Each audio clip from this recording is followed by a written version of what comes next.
Frères et sœurs, nous sommes venus ce matin vénérer la Sainte Tunique.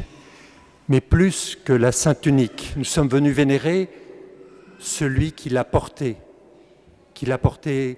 chaque jour sur les routes pour rencontrer tous ceux qui étaient comme lui dans une humanité à la fois éprouvée et parfois aussi joyeuse. Oui, la Sainte Tunique est un signe pour nous que vraiment Jésus, le Fils de Dieu, celui qui est près du Père depuis toute éternité, il a pris notre humanité. Il l'a pris totalement. Il l'a pris à ce point que dans l'Évangile, on a ce court passage où il est dit que Jésus, en son esprit, fut saisi d'émotion, fut bouleversé, fut même troublé. Ce mot troublé me faisait penser à une petite phrase de Marie-Noël. Marie-Noël, c'est une poétesse d'Auxerre dont les évêques m'ont autorisé cette semaine à introduire un procès de béatification. Une femme d'une très grande humanité, d'une très grande vie mystique et en même temps d'une grande simplicité. Et elle disait ceci: ne pas craindre son âme quand elle est trouble. Il peut nous arriver que notre âme soit troublée par des épreuves, des difficultés. Et si nous venons parfois ici prier, c'est que nous avons quelque chose à demander au Seigneur.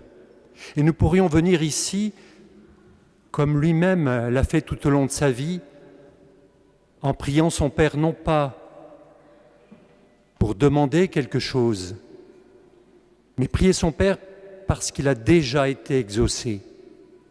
Il le dit d'ailleurs dans ce passage que nous venons d'entendre. Quand nous venons prier, est-ce que nous venons d'abord pour demander ou est-ce que nous venons prier parce que nous sommes sûrs que nous sommes déjà exaucés, comme Jésus était sûr d'être déjà exaucé. Oui, Jésus a pris notre humanité au point d'avoir beaucoup souffert. Marie-Noël, je la recite encore, vous me permettrez, disait « Je souffre, mais c'est beaucoup ma façon de croire. » Ma façon de croire. Il nous est parfois difficile de croire. Marie-Noël dit, ben voilà, je souffre, et c'est beaucoup ma façon de croire. Oui, Jésus a pris cette tunique, il a pris surtout notre humanité jusqu'au bout. Il en a été bouleversé au point de pleurer. Nous le savons, il a pleuré 2 fois, une fois sur la ville de Jérusalem, pour tous et pour nous tous. Et puis ici, pour un ami, son ami, et même il dit notre ami. Est-ce que Lazare est notre ami? Et pour Jésus, c'est très important que Lazare soit notre ami. Alors dans cet évangile qui est très beau, qui mériterait qu'on s'attarde à chaque verset, je vous assure, chaque verset mériterait d'être contemplé et prié.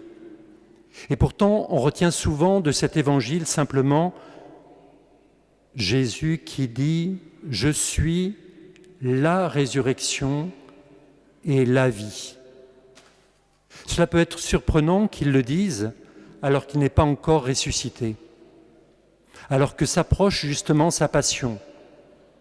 Nous-mêmes, nous attendons la fête de Pâques où nous fêterons le cœur de notre foi. Jésus est la résurrection et la vie. Mais pourtant, il y a un grand paradoxe dans le texte que nous avons entendu. Souvenez-vous, au tout début, on dit que Lazare est malade, une sorte de maladie ordinaire. Et Jésus ne va pas intervenir. Il va rester 2 jours entiers sans aller voir son ami. Qu'est-ce qu'il est en train de faire? C'est terrible ce qu'il fait. Il le laisse mourir d'une mort ordinaire, mais il le laisse mourir 2 jours. Puis, il va prendre une deuxième décision, il va partir vers Lazare. Si nous connaissons les Écritures, nous savons ce que cela signifie d'attendre 2 jours. Qui a attendu 2 jours? Sinon Dieu le Père, qui attendra 2 jours avant la résurrection de Jésus. Ce qui signifie que Jésus va vivre une vraie mort, que le Père va vraiment laisser mourir son Fils sur la croix. Jésus va donc faire pour Lazare ce que le Père plus tard fera pour Jésus. Jésus va laisser mourir Lazare comme le Père va laisser mourir Jésus. Mais Jésus va ressusciter Lazare comme le Père va aussi ressusciter Jésus. Mais en même temps, il n'y a pas un strict parallélisme entre les 2 situations. Parce que Jésus est la résurrection, Jésus est la vie. Et il y a quelque chose de incompréhensible, de mystérieux. Comment Jésus, la vie, peut-il mourir? Comment Jésus, résurrection, peut-il mourir? Nous pourrions méditer très longuement sur ce paradoxe. C'est impossible. Si la vie meurt, il n'y a plus de vie. Si la résurrection meurt, il n'y a plus de résurrection. Alors comment comprendre un tout petit peu, que Jésus est la résurrection et qu'en même temps il va vivre le vendredi saint une vraie mort? Eh bien, nous pouvons regarder simplement du côté de son Père. On dit parfois, je donne un tout petit exemple, mais il est très petit, que dans un couple,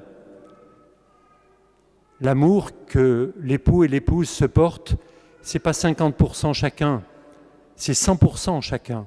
L'un porte l'autre et l'autre porte l'un. Il en est de même avec le Père et le Fils. Le Père porte la totalité de la relation qu'il a avec son Fils bien-aimé. Et le Fils aime aussi totalement son Père. Alors quand le Fils meurt vraiment, c'est le Père qui porte en lui la résurrection. C'est lui, le Père, qui va porter toute la vie que Jésus possède en plénitude et qu'il veut nous donner. Oui, il y a un grand mystère dans cette personne qu'est Jésus. La résurrection, ce n'est pas une idée, ce n'est pas simplement pour la fin des temps, c'est aujourd'hui. Et c'est pour ça que saint Paul dira plus tard, nous sommes déjà ressuscités avec le Christ. Par le baptême, 3 d'entre vous, tout à l'heure, vont faire une démarche de scrutin en vue du baptême. Nous sommes plongés dans la mort et la résurrection du Christ. Par le baptême, nous sommes déjà ressuscités avec le Christ. Alors, que retenir de tout cela? Peut-être une chose qui va vous paraître paradoxale, mais c'est que la résurrection, elle n'est pas simplement après la mort, elle est avant la mort. La résurrection précède la mort.